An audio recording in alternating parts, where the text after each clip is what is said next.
रायगडमधील महायुतीतील वाद पुन्हा एकदा चव्हाट्यावर आलाय।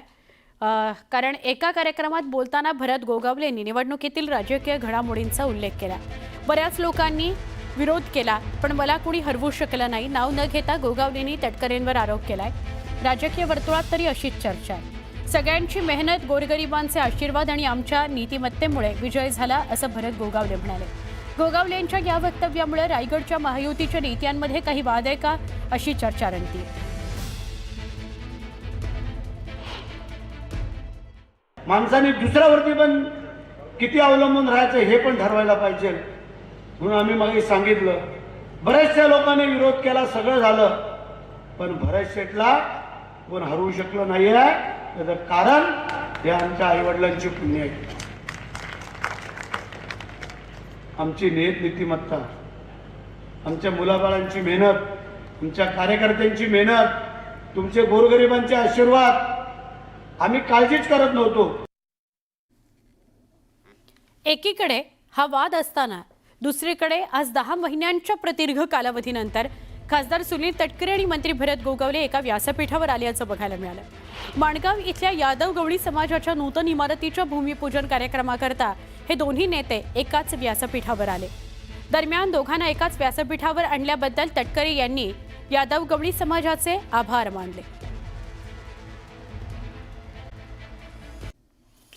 मुंबई भाजपच्या अध्यक्षपदी कुणाची वर्णी लागते याकडे सगळ्यांचं लक्ष आहे। अशात मुंबईत भाजपच्या अध्यक्षपदी प्रवीण दरेकर यांचं नाव चर्चेत आहे। आगामी काळात होणाऱ्या मुंबई महापालिका डोळ्यासमोर ठेवून भाजपकडून तयारी सुरू आहे। अशात भाजपकडून पक्ष संघटनेमध्ये बदल करण्याची शक्यता आहे। त्यामुळे मुंबई अध्यक्षपदावर भाजपकडून महत्त्वाच्या नेत्याला जबाबदारी दिली जाऊ शकते।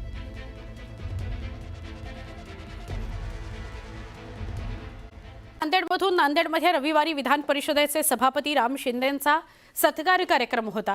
या कार्यक्रमात माजी मुख्यमंत्री अशोक चव्हाणांनी राष्ट्रवादी काँग्रेस शरदचंद्र पवार पक्षाचे आमदार रोहित पवार यांच्यावर हल्लाबोल केला। मी कर्जत जामखेड मतदारसंघात गेलो तेव्हा मी दुसऱ्या पक्षात होतो, पण तेव्हा लोक मला कानात येऊन सांगत होते, साहेब, या ठिकाणी खरा माणूस राम शिंदेच आहे, अशी आठवण अशोक चव्हाणांनी सांगितली।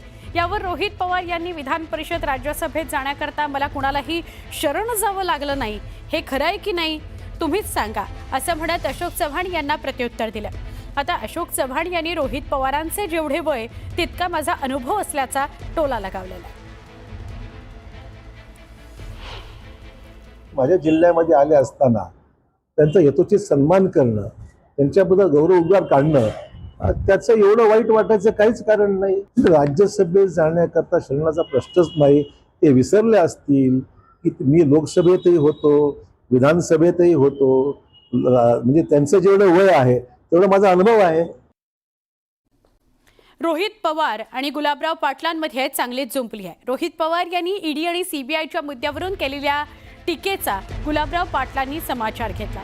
रोहित पवार इंग्लिश मीडियममध्ये शिकलेला आणि सोन्याचा चमचा जन्माला घेऊन आलेला मुलगा आहे, त्याला जिल्हा परिषदेची शाळा काय कळते, अशी खोचक प्रतिक्रिया गुलाबराव पाटलांनी रोहित पवारांना दिली। तसंच रोहित पवार अपूर्ण बुद्धीचा माणूस असून त्यांनी आधी भाषण तपासून घ्यावं, असा हल्लाबोलही गुलाबराव पाटलांनी रोहित पवारांवर केला। इंग्लिश मीडियममध्ये शिकलेलं पोट्टे आहे, सोन्याचा चमचा घेऊन आलेलं जन्माला आलेलं पोट्टे आहे, त्याला जिल्हा परिषदेची शाळा काय कळते, पूर्ण भाषण ऐकलं नाही, अपूर्ण बुद्धीचा माणूस आहे, त्यामुळे त्याने तपासून घ्यावं। बातमी नांदेडमध्ये रविवारी विधान परिषदेचे सभापती राम शिंदेंचा सत्कार कार्यक्रम होता। या कार्यक्रमात माजी मुख्यमंत्री अशोक चव्हाणांनी राष्ट्रवादी काँग्रेस शरदचंद्र पवार पक्षाचे आमदार रोहित पवार यांच्यावर हल्लाबोल केला। मी कर्जत जामखेड मतदारसंघात गेलो तेव्हा मी दुसऱ्या पक्षात होतो, पण तेव्हा लोक मला कानात येऊन सांगत होते, साहेब, या ठिकाणी खरा माणूस राम शिंदेच आहे, अशी आठवण अशोक चव्हाणांनी सांगितली। यावर रोहित पवार यांनी विधान परिषद राज्यसभेत जाण्याकरता मला कुणालाही शरण जावं लागलं नाही, हे खरं आहे की नाही तुम्हीच सांगा, असं म्हणत अशोक चव्हाण यांना प्रत्युत्तर दिलं। आता अशोक चव्हाण यांनी रोहित पवारांचे जेवढे वय तितका माझा अनुभव असल्याचा टोला लगावलेला आहे।